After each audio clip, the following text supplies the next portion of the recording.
We live? Yes, sir, we are live. Good evening, everyone. Welcome to yet another lecture in our Retina module. And this time we have an eminent speaker, and the topic is an important one, not only for the theory and practical point of view, but that will help you in your day-to-day practice also. And I request Dr. Pranita Sai, our coordinator for this program, to introduce our speaker, and then we'll start with the lecture. Thank you, sir. So as sir has already introduced, sir, the topic for today's class is vitreomacular interface disorders and macular hole.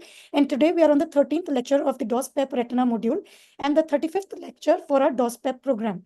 And Dr. Lalit Verma, we are thankful to sir for conceptualizing and helping us in selecting the speakers and the topics for our Retina module very carefully, and that is helping us in running this program very well. And we are also thankful to Dr. Anupam Sachdev, sir, who has helped us bringing on in the collaboration of the ANBI, which is the organization of the NBE hospitals.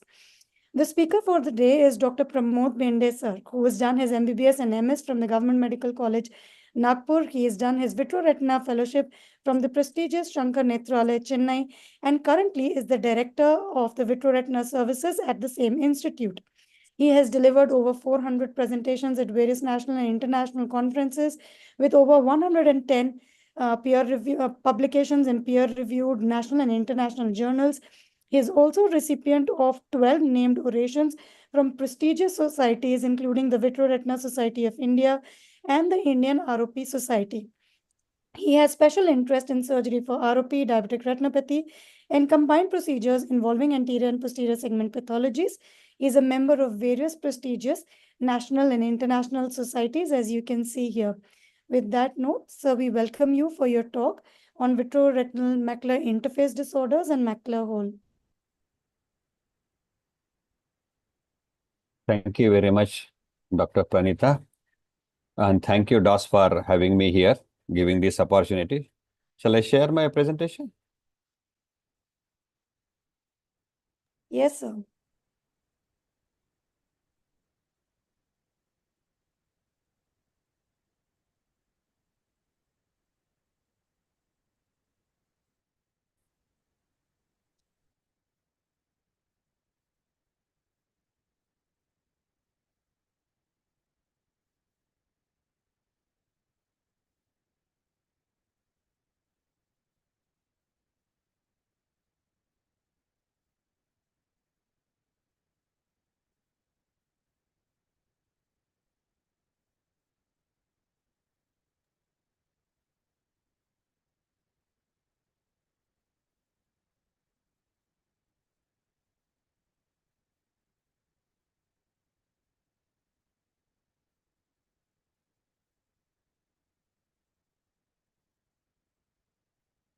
Is it okay?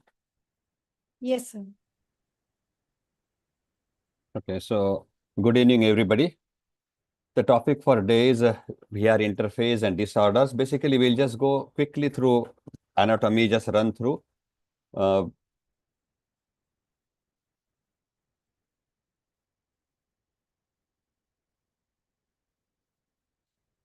Okay, so as we all know, vitreous almost fill 80% of volume of the eye.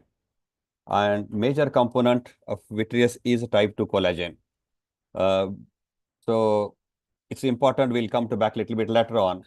And vitreoretinal interface basically consists of posterior vitreous cortex, or we call as posterior hyaloid phase, intervening extracellular matrix, and internal limiting membranes. All interaction between these three cause what you are going to discuss in the next few minutes. So posterior vitreous cortex is approximately 110 micron thick, densely packed collagen fibers, and it is absent over optic disc and very thin over the macula. And what it leads to subsequently, when you have a PVD occurs, what you see the V ring, basically oval ring or round ring, which is floating over the disc, that is a condensed vitreous there. And vitreous crisis basically, again, the term used for a splitting of the posterior cortex in a different layer. So we need to know the firm anatomical vitreous attachments we have at the base of the vitreous, posterior lens capsule, optic disc margin, around the fovea, along the blood vessel, and you have any other abnormal scarring and like lattice degeneration. And again, important thing to know is ILM is thin wherever VR adhesions are very, very firm. So age-related changes, what you see when you see in a vitreous, typically liquefaction, what you call as synchisis, where there's a loss of interfibril hyaluronidase, and followed by which leads to contraction and collapse of the vitreous body, what we term as a syneresis. Now, normal PVD, what does it mean? Is a complete and clear separation of the ILM and cortical vitreous. What you see, this lower draw, like line of the vitreous, if you see demarcate here, is a clean separation. That is what you have typically seen in a complete PVD. Now, when you talk about there are different stages, initially we thought PVD is an acute process. However, it's not. It takes slow over months and years. Typically starts at the separation around the fovea, but still attachment to the fovea, that is called as stage 1. When a fovea is separated, it becomes a stage 2, followed by entire separation, but attachments to the disc, what you call as stage 3. And when a vitreous is separated from the optic disc, will have what you called as a complete PVD is a stage 4. So certain disorders like young myopes, or where you have a hereditary VR syndromes like Stickler or Marfan syndrome, you get a premature vitreous liquefaction. Also, other factors that accelerate vitreous liquefaction are like you have vascular disorders, trauma, surgery-induced aphakia, inflammation, and vitreous hemorrhage. That has its implications when you have you get an inadvertent PVD, and then generally it is not complete. So what did pathological early PMD mean? And that's what leads to various macular complications, and that depends on the size and strength of the residual VR adhesions and structural integrity of the foveal stroma. And what we see, the whole anomalous PVD, the whole spectrum starts something like a vitreomacular adhesion leading up to even full thickness macular hole. So this is basically a given chart by International Vitreomacular Traction Study Group. And the last in the thing is what you have is basically, sorry, one slide is missing in between, is full thickness macular hole. I think just got I think it's hidden. So coming to just one by one, we'll take this pathologies. Is vitreomacular adhesion is basically attachment around the macula, vitreous attachment around the macula, generally over 3 millimeter of the fovea. Generally, it's a normal process of the PVD, and these patients are usually they are asymptomatic. There is no change in the retinal architecture, and on OCT, what you see is probably sometimes is a partial PVD here, attachment to foveal area. So it can be focal or broad depending on the area of the attachments. However, though these eyes generally do not need treatment, but it is postulated by probably these, though asymptomatic, it may play a role in pathogenesis of many other macular conditions like neovascular AMD, macular hole, diabetic macular edema. We'll come to that a little bit later. Now, when you look at a natural course of vitreomacular adhesion, either it separates spontaneously or the attachment and then added traction, what it leads to vitreomacular traction or VMT, what we call. And then this is what we come to VMT, vitreomacular traction, where there is excessive traction on the macula from the vitreous, both anterior posterior and tangential, that changes the contour of the foveal surface, leading to variable visual symptoms. Now, basically, it's a broad dumbbell shape or variable, or sometimes it's a multifocal vitreous attachments around the disc and macula. Typically, size is around 1 to 2 disc area and can have association with epiretinal proliferation or macular edema. Typically, that is again with the leak on FFA, can lead to foveal detachment or macular pucker. Macular hole, generally immediately owned vitreomacular traction does not deal to macular hole. That's a totally different pathology. Little bit when you have focal attachment, probably chances of macular hole are more as against when you have broad attachment. And over a period of time, maybe you have progressive sign and symptoms. There's a term called a tractional CME. It's a basically subtle variation of VMT syndrome. there is a localized or focal attachment around the fovea with a partial PVD. And there's increased foveolar thickness and cystoid spaces with reduced vision, and typically FFA leak is absent in these eyes. And OCT obviously is the best modality to deal with this condition, of course, to diagnose and follow these cases up. Now, vitreomacular traction just classified generally as grade 1, 2, 3, where is grade 1, you have evident abnormal foveal contour. As you see, contour has changed, okay, and there is incomplete separation of cortical vitreous. And as severity increases, where you have a associated intraretinal cyst or cleft or sky cyst, that becomes grade 2. And when you added on sensory detachment, this becomes grade 3. Depending on OCT and depending on attachment on OCT, basically posterior highlight attached, which can be again defined as a V shape or J shape. In a V shape, basically you have attachment focal to the fovea and all around 360 degrees, there is a posterior highlight is separated. However, in J shape attachment, what you called about J shape traction is basically temporal side is detached, but nasal to the fovea, vitreous or posterior highlight is still adherent. So when you look at the symptoms, typically what you see is decreased vision. What you see here, photopsia in this patient, you have micropsia or metamorphopsia. These are the typical symptoms when you talk about vitreomacular syndrome. So clinical feature, when you see fundus, there is a distortion of fovea, blunted foveal reflex, can have associated cystic changes, and OCT, again, as we described earlier, can have subretinal fluid as well in a severe cases.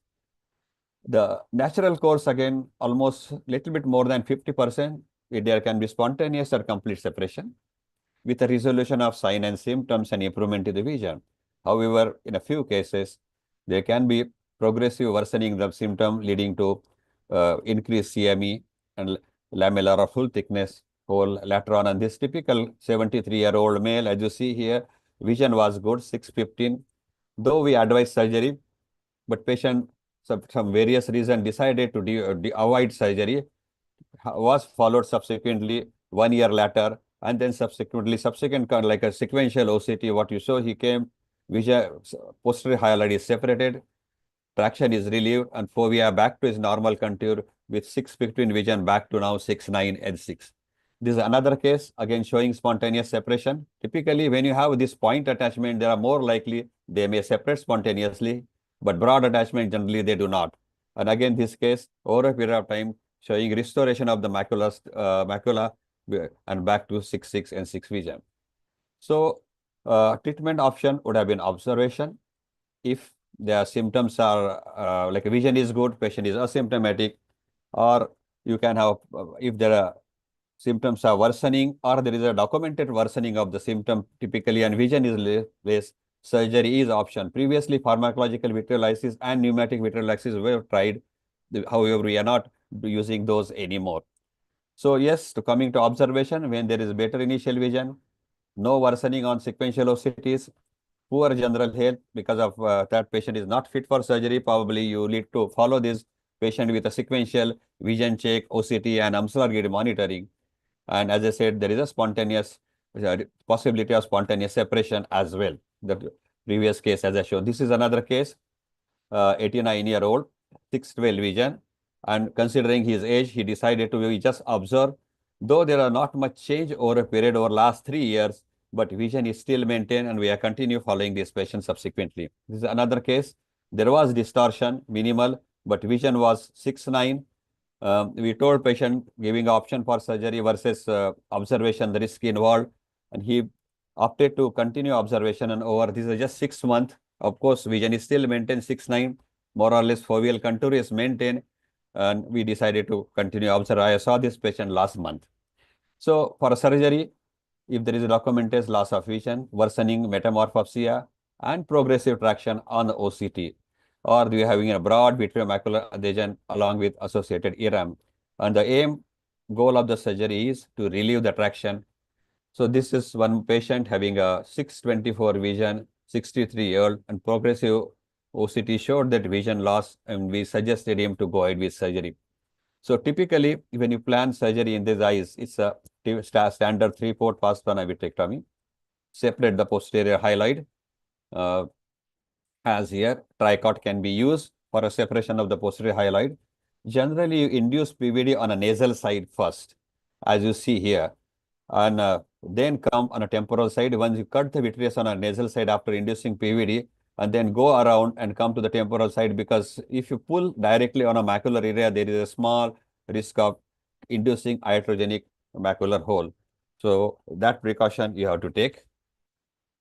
And foveal attachment should be the last to separate. Luckily, in this case, when you are trying to open nasal side, whole things have vitreous separated on its own, and that's the end of surgery. If there is associated ERM, obviously you go with ERM removal. If not, that's technically surgery is very, very simple. So this was the case, 76-year-old male. This is vitreomacular attachment, and these are the eyes actually more prone to de-roofing of the posterior and creating of iatrogenic macular hole when you are doing surgery. So you have to be extremely careful while dealing with operating in these eyes.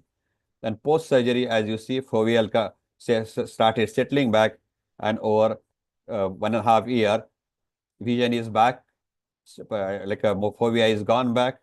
Things are settling down, but however, you see, because of this extensive traction over a period of time, foveal contour, though it is resolving, the layers and you see architecture is still distorted.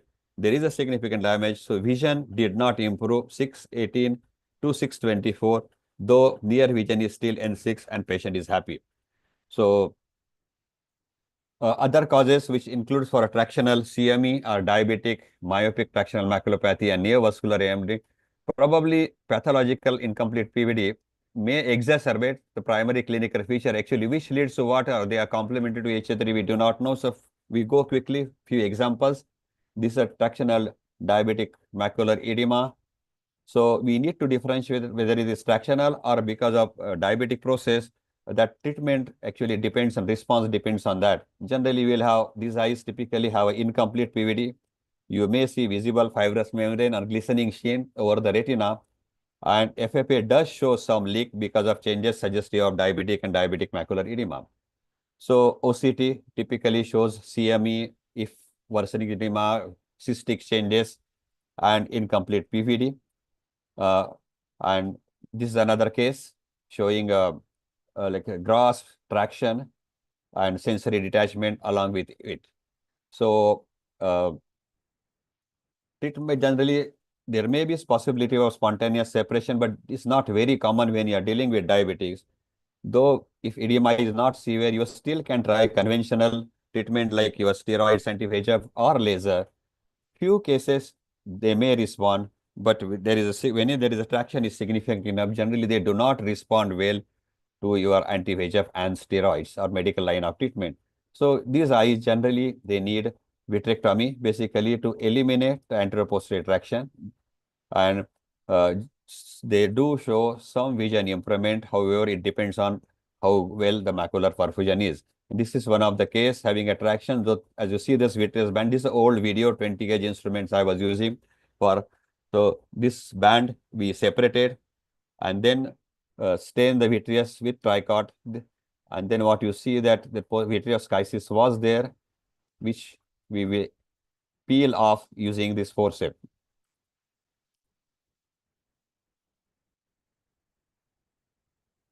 You have to be a little bit careful here because macula can sometimes be spongy, and if too much of pull on it, you can de-roof the cystic fovea, can leading to inducing the macular on table. And the aim is just to peel the membrane, as you see our posterior hyaloid on the posterior from the posterior pole. And this is another case, 15-year diabetic. Underwent this obviously severe traction. You can see on OCT, vision was 636, and post phaco-IOL vitrectomy and membrane removal and this separation of posterior hyaloid, foveal contour is restored and vision improved to 6.7.5 N10 3 months following the surgery. There is another case, vision was 660, severe traction as you see, and post surgery fovea took time to restore. At 3 months, you still have some sensory detachment and cystic changes over 7 minutes because of obviously this distorted architecture. You can see down now sort of thin out and lamellar hole like architecture. However, vision did improve to 6, 9, and 8 in this eye. Coming to neovascular AMD, typically they can have some stage when PVD, like what I mean is like a posterior foveal attachment, and you have vitreomacular traction, and probably it is a risk factor for progression of exudative AMD. Probably chronic VMT may induce the low-grade inflammation and also help in uh, uh, induce the neovascularization as well. So exact mechanism, obviously, their hypothesis is there. We do not know, and usually they do not do well. Probably response is not as good as if you do not have traction, and probably you need a less number of injection, and more with a traction, probably you need a more frequent injection, and still with that reaction in response may not be that well, and sometime you need to go ahead, relieve the traction, and they may respond better. Coming to myopic tractional maculopathy, typically seen in a high myope with a posterior scapuloma. Again, you have posterior pole attachment of the hyaloid associated having a PVD leading to AP anterior-posterior traction. Probably also it adds on to relative stiffness of the retina, ILM, and inner retinal blood vessel. They add on the stiffness of the retina with enlarging sclera, and that leads to usually what we call as myopic schisis, and components what we have is generally typical C schisis, shallow retinal detachment you can lead to macular edema, cystic changes, and even can develop epiretinal membrane and proliferation, and eventually full thickness macular hole and retinal microfolds as well. So again, looking at a natural course, quite some time, its progression is very, very slow. This is a patient we observe over last 3-4 years, and you see traction, though it is not worsening, it doesn't relieve, because unless you relieve traction, this configuration is not going to resolve, but patient is maintaining throughout the course over 4 years, 6, 9 NC vision, and we decided to continue regular follow-up. Now, when you plan the surgery in these eyes, when a pulse traction and you are worsening symptoms, typically they have a vitreous schisis, and these eyes, I mean, PVD induction is important, and not only that, is important to identify like a vitreous schisis, because we can have a multiple layer of the vitreous here. So if you induce typical PVD here, does not mean that your job is done. So this is what you are seeing, the induction of the PVD. And this is another foveal fold here, like wrinkling on a fovea. I thought it's removed, but I could not get a staining with a BBG, and that's why I doubt, and I so decided to inject tricot once again. And what it leads to, see the another layer coming up here with a schisis that we got another, you see is clearly now. These eyes definitely, when you're operating, need to use a very, very high zoom to get a better view, and contact lens system would be better in these eyes. And then you have another layer when I put a tricot once again. So generally, so this eye, we had 3 layers, and then I could get a staining with a BBG for ILM, and went to ahead with the ILM peeling in this eye.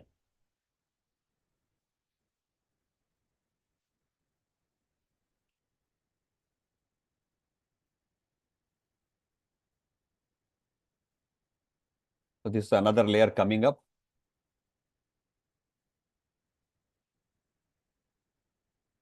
Okay, so this is another one. A 67-year-old female had a schisis, underwent vitrectomy, ILM peeling. And what you look at here, what I wanted to highlight here, even though your surgery goes well, the progression course, what you see, takes a long time for macular contour to come back to near normal. It took almost 3 years. Progressively, vision improved over a period of time from 645, what you see here, to 69 and 6, but it took almost 3 years for things to settle down. So when you counsel the patient, you need to inform patient well in advance that it's going to be long course, and not like the moment surgery is over, within couple of months, he is going to be all right. So it's very, very important. Otherwise, patient can be extremely unhappy. And as a surgeon, you also need to know that, yes, we are looking at a prolonged course of follow-up.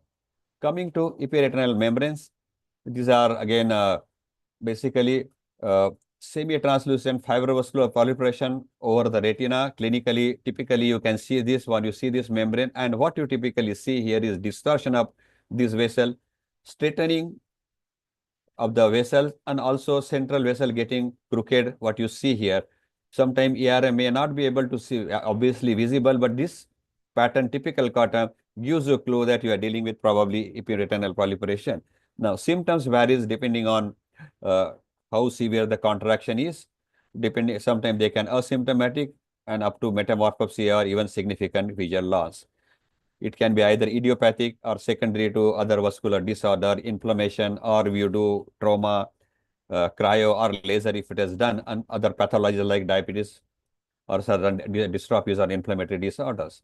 On OCT, you can see the hyperreflective layer with on the inner layer of the retina with, now you see distortion of the retinal layer surface, blunting of the foveal contour, and sometimes lead to pseudo-holes formation. We'll come to that little bit later. Treatment, you can have spontaneous separation, but seen in generally not more than 1 or 2% of cases. If vision is good, patient is asymptomatic, you can observe these eyes, and surgery is indicated when there is documented worsening on or patient is very, very symptomatic. So this is 53-year-old male, complaint of blurring of vision, 624 vision. He was a diabetic and had a thick ERM here. It just happened because of certain reason, surgery got delayed because of his systemic status. And as you see, over a period of time, this membrane started separated on one side, and then subsequently over 2 years, again, foveal contour is back to near normal. I won't say normal, and vision improved for 624 to 615. So this is one typical example of spontaneous separation. Now, this is another case. Now, gross distortion of the fovea, as you see on the OCT, but look at the vision. This is the right eye. Both the images, vision is 6/9 in the right eye. And looking at this vision, we told patient, this we will observe at this stage, because he was otherwise very minimal distortion. He said he can manage comfortably his day-to-day activities. And we are still following the patient. Let us see if things are worsening, probably he may need membrane removal at a later stage. And when coming to surgery, as I said, these are just 2 videos I'm showing. Basically, getting complete vitrectomy and posterior hyaloid separation is important. And then trying to get a cleavage plane in the eyes for the ERM removal. There are various ways I can use a peak or needle or forceps. And once you have a cleavage plane, you can use the forceps to peel this membrane off the retina. Now, whether to peel ILM or not, that's again a little bit controversy. Yes, the advantages are you ensure that you remove all residual cortex and ERM, so that there is a reduced recurrence chances. But ILM peeling has its own problems, associated side effects, and that's why, as a routine, probably few people they remove the ILM with every ERM. Personally, I am not in favor of that, unless now this typical case, if it comes on, maybe quite a few cases, this ILM comes on its own. And what you see, let me play this video once again. What you saw here, once I removed this ERM, what happened? I decided to stain, and when you stain with a B-vision, as you see here, this part was already clean and these remnants were left, and I decided to peel those off anyway, where they were just hanging easily. So it was easy to peel, but I proactively prefer not to go behind. My logic is the incidence of recurrent ERM is somewhere around 8 to 10% if you do not remove the ILM. And I take that chance probably when 90% of time it doesn't recur. I don't want to go have any extra additional stay, but it is subject to surgeon's discretion. The surgeon can decide. Now, this is another case, severe attraction. Patient underwent vitrectomy plus ERM and separation of posterior hyaloid, and over 2-year follow-up, vision improved to 6/9 and fovea back to its normal contour. Now, this is a post-scleral buckling ERM this patient had, thick membrane. So we decided to, because vision was getting compromised, decided to go ahead with the removal of the ER vitrectomy and ERM rim. You see the contour here. Fovea looks better, but what you are typically wanted to show here is lot of wrinkling here at 3 months post ERM removal. So this generally settle down, but sometimes it takes up to 6 to 9 months. And most important is metamorphopsia can continue even up to 6 to 9 months. And as vision improves, and sometimes patient may even feel that metamorphopsia worsening because he's seeing better. So again, counseling is important, and you have to keep on talking to patient, telling him that yes, no, you are on a recovery course, so nothing wrong, and just bear with us and just have some patience. And usually things settle down over months.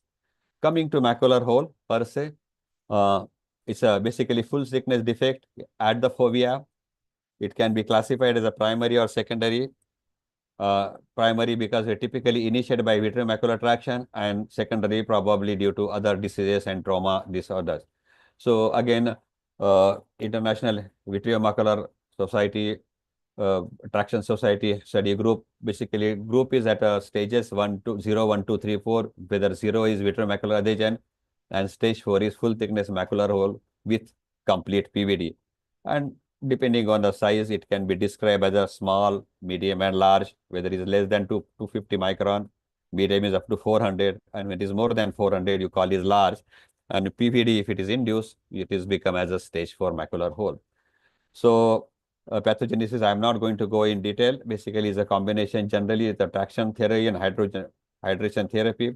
Typically, symptoms are central scotoma, metamorphopsia, and reduced vision. And sometimes patient may complain, like particularly when you see through the line, central pass is missing. He can see upper part, lower part, or sideways. But wherever he focus, that part he sees the scotoma there. Typically, course what you see is going it when a normal fovea over a period of time with a typically type PVD stage 1 where you have foveal attachment, but it doesn't separate fully. As you go to stage 2, this lift of one edge. Typically, this is a stage 2 macular hole.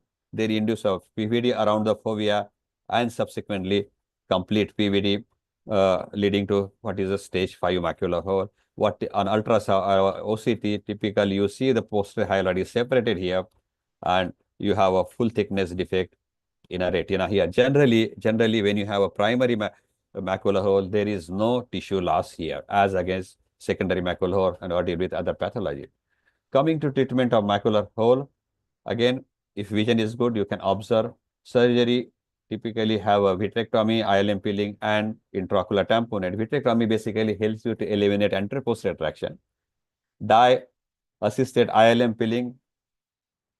This ILM peeling helps you to eliminate tangential traction, and gas tamponade, it prevents transhole, basically fluid leakage from the vitreous cavity.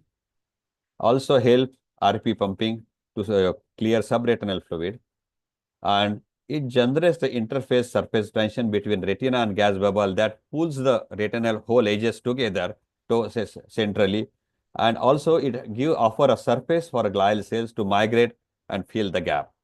So yes, you can see occasionally you're lucky enough to have a spontaneous closure in a macular hole. This is one such patient. Progressive follow-up. When you have a vision was 6/9 in the right eye, and because of good vision, we decided to observe this patient, but we did not expect that over a period of time. Generally, these eyes, they worsen over a period of time, but fortunately, lucky for this patient, over a period of time, sequential OCT shows that first you have a inner hole close, and over a period of time, next 2 years, when you see the outer hole, the whole thing is settling down and vision has improved.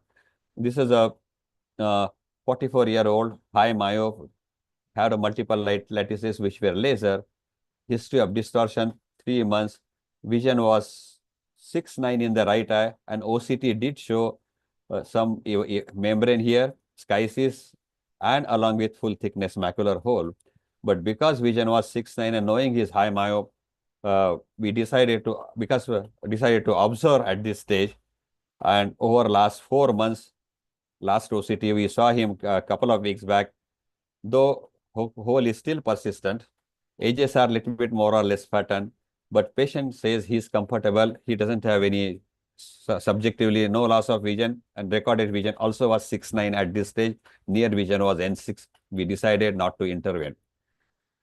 Typically, surgery, when you look at this, ILM peeling, PVD induction, that's the most important part of this one, so which takes care of your anterior-posterior traction. And then, though ICG triamcinolone. People have tried various dyes earlier. What I commonly use a dye is basically brilliant blue. We can use either in a fluid filled cavity or in a doing fluid erection, then inject the dye, keep for 30 seconds to 1 minute, take the dye out, fill the eye with the fluid again, and typically you peel the iolum. There are various ways using forceps or using like a Thanos scratcher or a Phineas loop, depending on surgeon convenience. Typically what we use as a pinch and peel technique. So lift the edge, create the edge for iolum, and subsequently you peel this off. So depending on the size of the hole, you can either have a conventional peeling if a hole is small, or if hole is larger enough, more than 400, typically more than 600 micron, either you can have an inverted flap where you create a temporal flap and roll it over the macular hole, or you can have like a peel the iolum all around, bunch it up over the fovea, and then allow it to sit on the fovea. Previously, people used to try stuffing the iolum within the fovea, but over a period of time, we realized that stuffing the iolum itself hamper that migration of the retinal tissue, and hole may not close. Though on a OCT, it does show that hole is closed, but basically these are now the retinal tissue, and so vision is generally not good in those eyes. People are trying free ILM flap or posterior capsule and all other, and including free retinal graft if hole is very, very large enough. Personally, I don't prefer as of now still full free retinal graft, but yes, ILM flap, we try to roll over the macula, and when you do fluid erection, usually it rolls over there and remains there, and generally outcome is good. Tamponade, generally as gas is preferred, and but selected cases where you have difficulty in positioning because of various systemic or spine or neck related deformities, or uncooperative patient, or patient is preferred, there's no choice but to have early air travel. Maybe you can try silicone oil, but that again adds on additional surgery for oil removal at a later stage. Now, maintaining the prone position again is little bit controversial now, though most of us agree that yes, prone position is necessary, but duration is sometime anything between 3 to 5 days to up to 2 weeks. Each person has his own logic, probably, but yes, what is the advantage of prone position is basically again with the air bubbles, it's a surface tension covering the macular area, and that helps for glial wound healing and prevent reopening, and that probably positioning definitely help. And also ILM peeling probably now helping us to reduce the duration of the positioning what you need. So anything 3 to 5 days, but I still prefer maybe around 10 to 12 days positioning if patient can maintain like a prone position. Now, looking at a closer, the various configuration, when ideally what you look at as a good surgical outcome as a flat reattachment of the rim all along the rim of the macular hole. And when you see this hole at the supposed surgery, whole thing is flattened down, typically nice OCT, what you would like to have, what you called as type 1 closure. So no interruption in a continuity of foveal tissue. So basically normal foveal continuity you are getting back. This is another case when you have a type 1 closure, over a period of time, and vision is improved from 660 to 612, hole is nicely closed. Another case, high myop, loss of vision 2 years, underwent ILM filling gas injection. Here, though it is a type 1 closure, but if you see, there is a thinning of the fovea here. Tissues are, some scarring is there. So patient still maintaining 6 setting vision over last 10 years. This is typically what you see, type 2 closure. You talk about macular edges, whole edges, they flatten down, but there is a distinct gap here. Probably again because of shortening of the tissues. So though because of these edges they flatten down, there always will be some improvement in the vision, but this is not ideal way, but sometimes you don't have choice, and that's the way it works. And generally people have tried resurgery, re-inducing detachment around the macula, and again tamponade. Few cases it works, most of the time it doesn't work that way. Coming to the next entity as a lamellar macular hole, there are a few more left.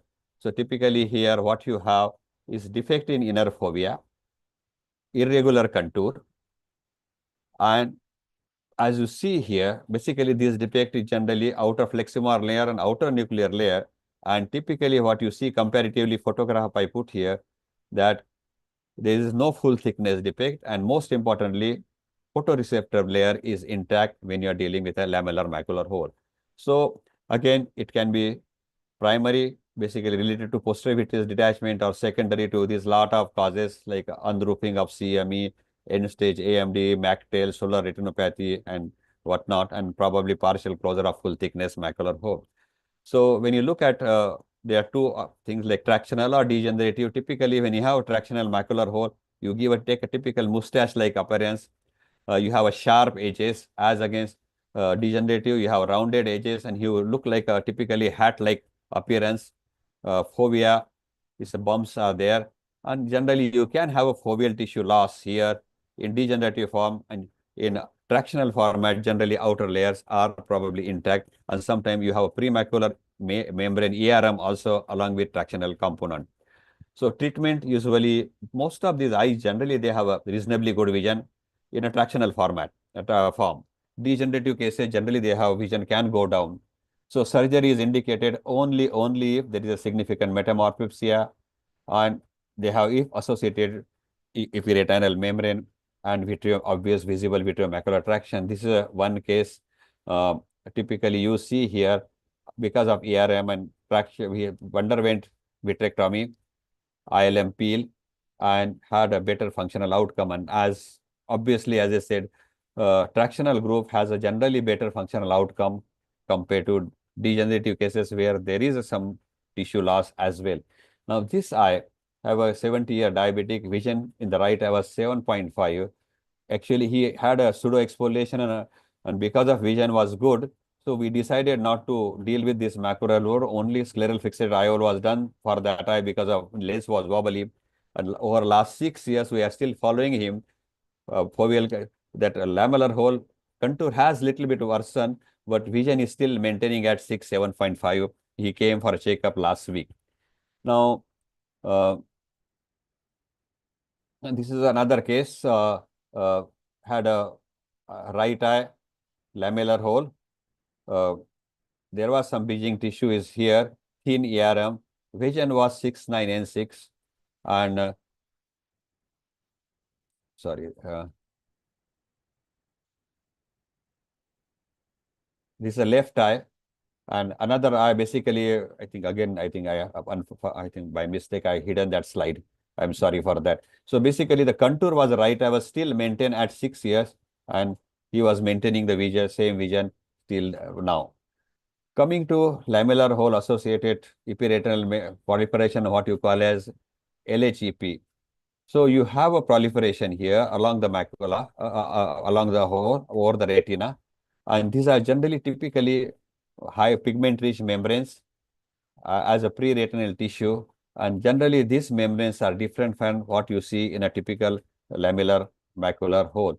Now, when you look at a premacular membrane, typically difference is this is a thin hyper-reflective line, as against you have a in epiretinal proliferation associated macular hole, lamellar hole. What you see is a thick isoreflective material.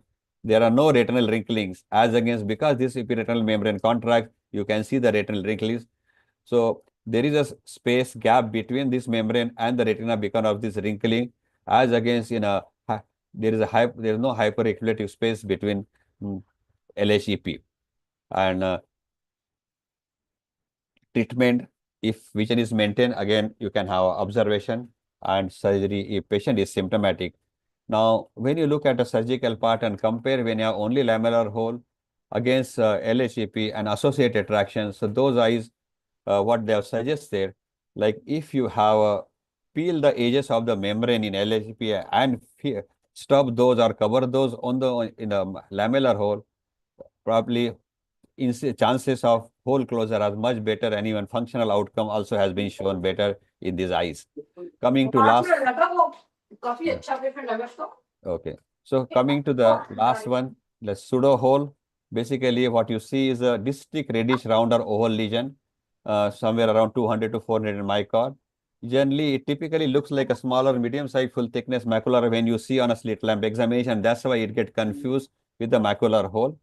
So, but what typically on a OCT, what you see is invaginated or hip foveal edges. You can have associated concomitant ERM having a central opening, and that's why typically it looks like we call it as a pseudo hole, though it looks like a hole, and hipping up edges, as you see here. This is another photograph. So treatment, again, most of these eyes generally have a good vision. We can follow it up, and surgery is indicated if the ARM is cause for a decision Sorry if making. I can interrupt. Sunilji, can you please mute Dr. Anita's? Sunilji, can you? I'm doing it. Yeah, just to conclude, anomalous PVD is responsible for VR interface disorders. So depending on balance between static and dynamic tractional effect of the perifoveal vitreous detachment, clinical presentation is variable and ranging from vitreomacular adhesion to even full thickness macular hole. OCT is essential part now for evaluation of these forces and to assess the progression, and spontaneous recovery with visual impairment is known in these cases. Treatment depends on the severity of the symptoms. Surgery is indicated only when there is a documented worsening of the symptoms, and surgery is aimed at relieving anterior, posterior, and tangential traction. Recovery time is usually prolonged, though there is generally good anatomical outcome, but function outcome depends on macular status. So I would like to acknowledge my fellows helping me to get this presentation ready, Dr. Manishika, Urvashi, and Hina. And once again, thank you very much for patience hearing. And I'm concluding this one at this stage. Thank you very much. Thank you so much, sir. That was really a comprehensive talk on this very important subject, and I'm sure the postgraduate students and the DNB students are going to benefit a lot from the presentation that you've made. And the videos were really wonderful, and all the illustrations and images were just to the point. Dr. Ankur, comments from your side? Thank you, sir. It was a marvelous presentation, and I think I could not say that you have left anything. You've covered everything about these two topics, and I think this would have the resident must be quite. I think you have covered everything that is required for examination in these two topics. So there are a few questions from the students that we would like to discuss here. Yes. One of the students has asked, how accurate is the Watkins-Allen test in patients of macular hole and vitreomacular interface disorders? Macular hole, definitely it is extremely useful because that's a typically an OPD-based examination technique, slit lamp delivery. When you see, you get a streak line and focus the fovea and ask patient. So what you see, broken line, I mean, that's a very, very sensitive test and very, very useful. Probably other macular disorders, if there is no full thickness macular hole, you may see some distortion in a bend or something. But yes, for full thickness macular is very, very important. Okay, sir. Thank you, sir. And there's another question by another postgraduate where they have asked, is there any visual acuity cutoff for macular hole surgeries? Well, yes and no. Let me put it both way. So, previously, we used to take cutoff somewhere around 618 vision. So, because if vision better than that, most of the patient used to be able to manage comfortably. They still can manage most of the time. But and probably old days, your vitrectomy was not that refined. Your outcome, people were not very sure about. Instrumentation was issue. But with now, very refined technique, instrumentation, illumination, excellent illumination, surgery results are very, very predictable. So rather than, I would say, cut off vision, I would put it how symptomatic patient is. If patient is very, very symptomatic, even if 6-9 vision, you can take him for surgery. Let me add one more point here. Sometime earlier you operate, better the vision, pre-surgery vision, like a subsequent functional vision, what you regain back post-surgery is definitely far better than it. Like typically what you talk about, suppose vision is recovery, what you talk about something around 50%, half of that, suppose patient is having a 618 vision and you operate him at 618, and 618 to 66, you say somewhere he will regain back somewhere around 612, 69 vision. Yes. Okay, not 66. But you operate at 69, obviously there are more likely that he go back to 66. But yes, then the patient should understand you need a lot of counseling because surgery-related complication, there is a small risk, vision can go down. So you need to counsel the patient. But yes, typically I will look at it now is how symptomatic patient is. Depending on that, you take a call whether to operate or not. Yes, sir. There's another question, sir, where the postgraduate has asked that a patient has cataract and ERM. What should be the treatment of choice? Combined surgery or cataract followed by PPV and ERM peeling? Typically, when patient is having a cataract and epiretinal membrane, I ask them to get a potentioacutometer done. If there is a good improvement on a potentioacutometer, he goes down probably somewhere around 6/9 or so. Then I'll tell him just have a cataract surgery. We will reassess after that. Okay. And if you're comfortable with that vision and you are happy with that vision, probably we will leave the epiretinal membrane as it is.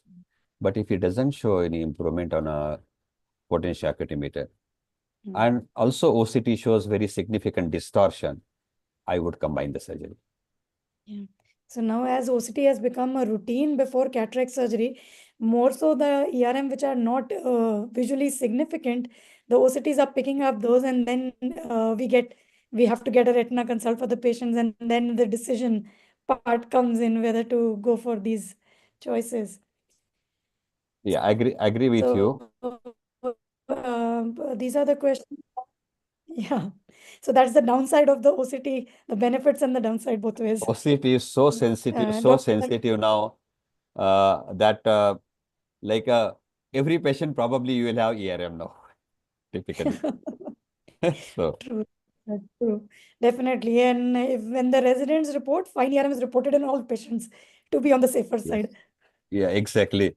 So that's why it's important to look at how symptomatic patient is before you decide about surgical intervention. Dr. Anita, are there any questions from your end, ma'am?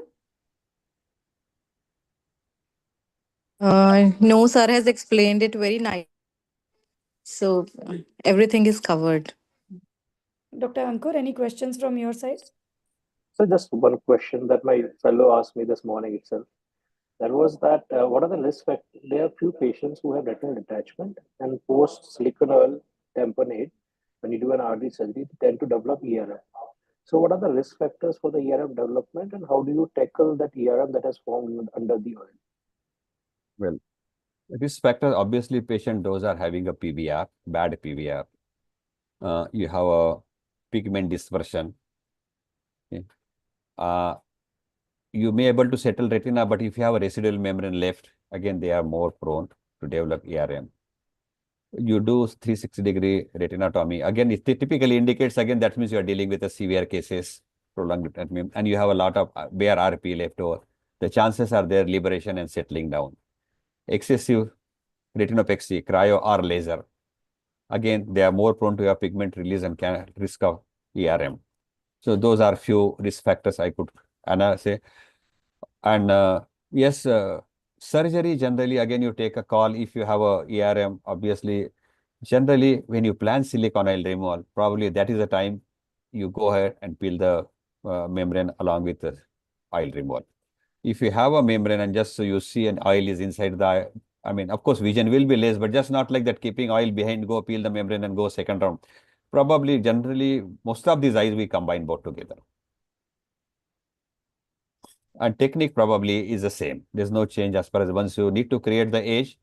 And only thing is what we need to understand here, sometimes these membranes are quite extensive and going right, extending even up to periphery, and particularly where you are done probably relaxing retinotomy or somewhere this membrane edge can go up to those retinotomy edges, or you have a laser done, those retinal breaks, membrane may extend. So when you peel this membrane, you pull of the direction, pull on the membrane directed towards those CRAs, not starting from the CRA and peeling towards, because that tuck sometimes may tear along those CRAs, create opening again, then you are redoing practically everything, again laser, again oil, again or tamponade. And even if one central part is clear and you have some residual membrane along those peripheral edges, I think just leave those things. The aim here is to clear the macular area. Well, another important thing, let me add on. Typically what you have, this membrane sometimes holding on a posterior pole, and you see the yellowish glistening dumbbell, something coming up like a collar stud like thing. Fovea is sprouting out through those membrane. And if you do not identify that, and you directly sometimes peel and poke and you de-roof the fovea there. So specifically look for that and peel all around and then get the membrane out, and then membrane you see there is a central opening there, and you see collar stud like thing, and over a period of few days it settles down. So you need to identify that. Thank you, sir. Thank you. Thanks a lot for the summarizing it so beautifully.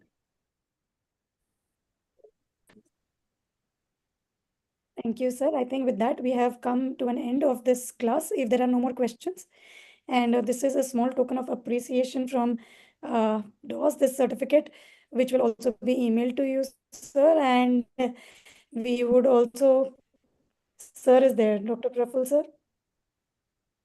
Yes, we would like to request you to join us at our annual DOS, sir, which is between 13 to 15 June 2025 at Bharat Mandapam. And we'll give you a frame certificate of this at our annual conference. Thank you very much. Thank you. And thank you once again for giving this opportunity. Nice to interact with all of you. Good night, sir. Thank you. Thank you so much, sir. Pranita, I think you can conclude now.